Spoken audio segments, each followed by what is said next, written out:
Біздің бүгінгі онлайн вебинар сабағымыздың тақырыбы қашықтықтан оқыту технологиясы. Яғни біздің бүгінгі тақырыбымызды түсіндіріп кететін баяндамашыларымызға тоқталып кетсек, біздің бүгінгі бірінші баяндамашымыз Әбдікәрім Толқын, екінші баяндамашы Ақнұр Нұржанқызы, үшінші баяндамашы бізде Азамат қызы Ағарке. Рефлексияшыларға тоқталып кетсек, бірінші рефлексияшы Аблизова Азиза, ал екінші Құрмат қызы Камила. Осы тақырыпқа байланысты бірінші түсіндірме тақырыбын Әбдікәрім Толқынға берсек. Қашықтықтан оқыту технологиясының тарихы. Қашықтықтан оқыту деген не? Жалпы қашықтықтан оқыту дегеніміз ақпараттық коммуникациялық технологиялар арқылы білім беру әдісі. Уақыт пен орынға тәуелсіз оқу, онлайн платформалар, видео сабақтар, цифрлық ресурстар. Қашықтықтан оқыту технологиясының алғашқы кезеңі 19 ғасырда хат арқылы оқыту басталды. 1840 жылы Ұлыбританияда алғашқы қашықтықтан оқыту курсы, студенттерге поштамен оқу материалдары жіберілген. Радио және теледидар арқылы оқыту 1920-1960 жылдар аралығында радио сабақтар, теледидар арқылы пәндер оқытылды. Және ол кезде танымал формат телекурс және теледәрістер болған. Компьютер және интернет дәуірі 1990 жылы интернеттің дамуымен онлайн оқыту қарқынды басталды. Және электронды оқулықтар, электронды пошта, форумдар, алғашқы онлайн курстар пайда болды. Қазақстандағы қашықтықтан оқыту 2000 жылдардан бастап жоғарғы оқу орындарында енгізілді. 2010 жылы цифрландыру бағдарламасы, 2020 жылы пандемия онлайн оқытудың жаппай енгізілуі кезең болды. Артықшылықтарына келсе, қашықтықтан оқытудың қажеттілік, уақыт үнемдеу, цифрлық ресурстардың көп болуы, жеке қабілетке қарай оқу. Біздің екінші баяндамашымызға сөз берсек, Қызырбек Ақнұр, қашықтықтан оқытудың қазіргі заманда рөлін таныстырып кетсеңіз. Саламатсыздар ма? Менің тақырыбым қашықтықтан оқытудың қазіргі замандағы рөлі. Қашықтықтан оқыту дегеніміз не? Ол ең бірінші интернет арқылы жүзеге асатын білім беру формасы, екінші мұғалім мен оқушының бір орында отырмауы, үшіншісі онлайн платформалар арқылы сабақ өту болып табылады. Қашықтықтан оқытудың пайда болуы. Жалпы ең бірінші мысалдарға тоқталып кететін болсақ, ол цифрлық технологиялардың дамуы. Екінші кезең пандемия кезеңі. Артықшылықтар уақыт пен орынға тәуелсіздік. Жалпы уақыт кез келген уақытта және кез келген орында орындай аламыз. Екінші материалды бірнеше рет қарау мүмкіндігі. Яғни материалды тек қана тыңдап, сонымен қатар ол мысалы белгілі бір платформада қайтадан сол видеоны көруге болу мүмкіндігі. Үшіншісі, әр оқушының жеке қарқынмен оқуы, яғни әр оқушы бірін-бірін қашықтықтан оқығанда көре алмайды. Тек қана видеомен ғана көре алады. Сол себепті әр оқушы өзінің қарқынын бағалай алады, яғни өзі орындай алады. Төртіншісі, цифрлық дағдылардың дамуы. Цифрлық дағдылардың дамуы артықшылық болып саналады, яғни әрбір оқушы, әрбір студент болсын, мұғалім болсын, өзінің цифрлық сауаттылығын дамытады. Ал енді қиындықтарына келетін болсақ, жалпы қазіргі замандағы қиындықтарда ең бірінші интернет пен техниканың шектеулері, яғни кез келген мысалы жерде бізде интернет бола бермейді. Оған мысалы ауылды аймақтар. Одан кейін мұғалім оқушының тікелей қарым-қатынасының азаюы, яғни шынайы өмірде мұғалім мен оқушының арасында ешқандай қарым-қатынастың болмауы. Ал үшіншісі, өзін-өзі бақылауға байланысты қиындықтар, яғни оқушы өзін-өзі бақылау арқылы қиындықты туады. Ол өзінің қалай орындап жатқанын, қалай орындау керек екенін, қалай орындау керек кезеңдерін білмеу мүмкін. Сосын төртіншісі, үй жағдайында оқу процесінің әсері. Жалпы оқушы мектепке келіп оқығанда ол көп информация дейміз ғой алады, ал үй жағдайында оқығанда ол түрлі жағдайларға қарап, үй отбасының жағдайы мүмкін, түрлі іс-әрекеттерге қарап, оның сабаққа деген ойын бұзып жіберуі мүмкін. Жалпы енді келесі ол бізде қолданылатын платформалар.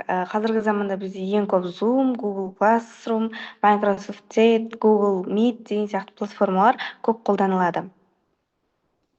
Жалпы қашықтан оқытудың рөлі ең бірінші білімге қолжетімділікті арттыру, жаңа технологияларды меңгеру, білім сапасын жаңарту, болашақтағы аралас оқыту моделіне негіз болып табылады. Жалпы енді қорытындылай келсем, қашықтан оқыту заманауи білім берудің маңызды бөлігі. Яғни оны дұрыс ұйымдастыру арқылы ғана біз қашықтан оқытуға күшті әсер, күшті нәтиже ала аламыз. Цифрлық қоғамға бейімделудің негізгі құралы болып табылады. Келесі біздің баяндамашымыз Азамат Қызағерге қашықтан оқытудың түрлеріне тоқталып кетеді. Жалпы қашықтан оқытудың түрлері. Қашықтан оқыту мұғалім мен білім алушының бір жерде бір ортада болуын талап етпейтін, оқу процесін ақпараттық коммуникациялық технологиялар көмегімен жүзеге асыратын білім беру формасы. Бұл оқыту түрі жалпы 20 ғасырдың екінші жартысында пайда бола бастаған, бірақ оның негіздері одан бұрын қалыптаса бастаған. Қашықтан оқытудың бірінші түрі ол бізде онлайн оқыту. Оқытушы мен студент бір уақытта онлайн байланыста болады. Мысалы, Zoom, Google Meet, Microsoft платформалары арқылы тікелей эфирдағы вебинарлар және онлайн дәріс семинарлар да кіреді. Артықшылығы тікелей сұрақ қойып, тез жауап ала алады, ал кемшілігі болса уақыт тәуелділігі. Келесі бізде офлайн оқыту. Ол жерде студент материалдарды өзіне ыңғайлы уақытта ғана көре алады. Мысалға, оған бізде видеодәрістер, онлайн платформадағы курстар кіреді. Яғни студент оны өзіне ыңғайлы уақытта, кез келген уақытта алып көре алады. Артықшылығы уақыт еркіндігі, ал кемшілігі болса оқушының өзін өзі бақылауы қажет. Яғни ол жерде тікелей сұрақ қойып, сол сұрағына жауап ала алмайсың. Келесі бізде аралас оқыту, яғни ол жерде онлайн оқыту мен офлайн оқытуды араластырып үйлестіреді. Мысалға, аптаның кейбір күндері онлайн, кейбір күндері офлайн қылып өтуге болады. Ал егер де екеуін бір күнде қоятын болсаң, онлайн лекция, ал офлайн практикалық сабақты қоюға болады. Келесі бізде вебинарлық оқыту, ол арнайы онлайн семинарлар мен тренингтер арқылы оқыту. Ол көбінесе қысқа мерзімді білім беру түрі болады. Ал келесі бізде мобильді оқыту, онда смартфон, планшет арқылы арнайы қосымшалармен оқытады. Келесі бізде 6-шы қашықтан оқыту. Ол телеарналар немесе радио бағдарламалар арқылы жүргізілетін білім беру. Ол жалпы бізде 20 ғасырдың екінші жартысында пайда бола бастаған, және де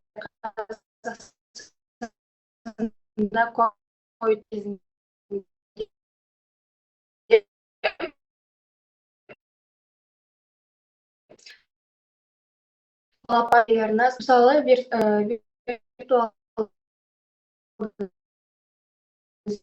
виртуал бөлмесі болу керек. Заманауи білім берудің тиімді және икемді формасы өз қарқытымен оқуға мүмкіндік береді. Синхронды, антисинхронды, аралас және басқа түрлері әр студенттің қажеттілігі мен мүмкіндігіне сай білім алу жолдарын ұсынады. Ақпараттық технологиялардың дамуы қашықтан оқытудың қолжетімділігін арттырып, оқу үрдісінің сапасын жақсартуға ықпал етеді. Біз енді онлайн вебинар сабағымызды қорытындылау үшін келесі кезекті рефлексияшыларымызға берсек, бірінші рефлексияшы бізде Аблизова Азиза. Осы қашықтан оқыту технологиясы сабағына байланысты өзіңіздің кері байланысыңызды берсеңіз. Біз бүгін қашықтан оқыту онлайн вебинарны түсіндік. Бұл технология бізге оқу үдерісінің жаңа мүмкіндіктерін ашты.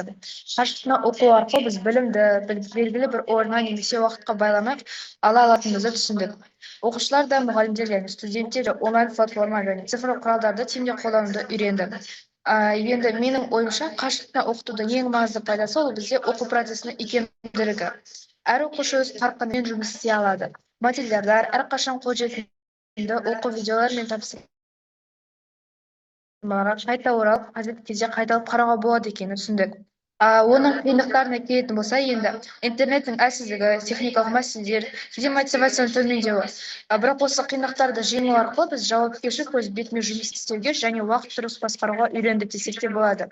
Жалпылай айтқанда, қашықтан оқу тәжірибесі бізді жаңа форматқа бейімдеді, жаңа дағдыларды қалыптастырды және білім беру үдерісін жаңаша көзқараспен қарауға көмектесті. Бұл технология болашақта білім жүйесінің бір бөлігі ретінде әрі қарай дами береді екенін түсіндім. Кері байланысыңызға рахмет, Азиза. Ендігі кезектегі рефлексияны біз келесі рефлексияшымыз Қымат қызы Пәминаға береміз. Бүгінгі вебинар сабақтың қорытындысы ретінде онлайн қашықтан оқыту, бұл яғни бізде 3 түрге бөлінетінін және де оның тарихы туралы және оның артықшылықтары мен қиыншылықтарын білген болатынбыз. және де осы қиыншылықтарына қарамастан артықшылықтарын басым көріп, осы сабақтарды жүргізу бізге пайдалы болады деп ойлаймын. Және де сол арқылы біз сабақты мейлінше түсінікті әрі қызықты етіп өткізуге де болады. Және де сондай-ақ осы қашықтықтан оқытудың бізде басты мақсаты барынша жақсы білім беру. Және де мен өзім болашақта осы қашықтықтан оқытудың онлайн түрі, яғни онлайн форматта сабақ жүргізген кезде осы практикалық әдістемелерді қолданамын деген сенімдемін. Кері байланыстарыңызға рахмет. Ендігі біз осы вебинар сабағымызды аяқтай кетсек, бүгінгі біз қашықтан оқыту технологиясының маңызын, тарихын және түрлерін білдік. Баяндамашыларға да көп рахмет түсіндіріп кеткендеріңізге. Осымен біздің онлайн вебинар сабағымыз аяқталды. Барлығыңызға рахмет. Сау болыңыздар. Сау болыңыздар.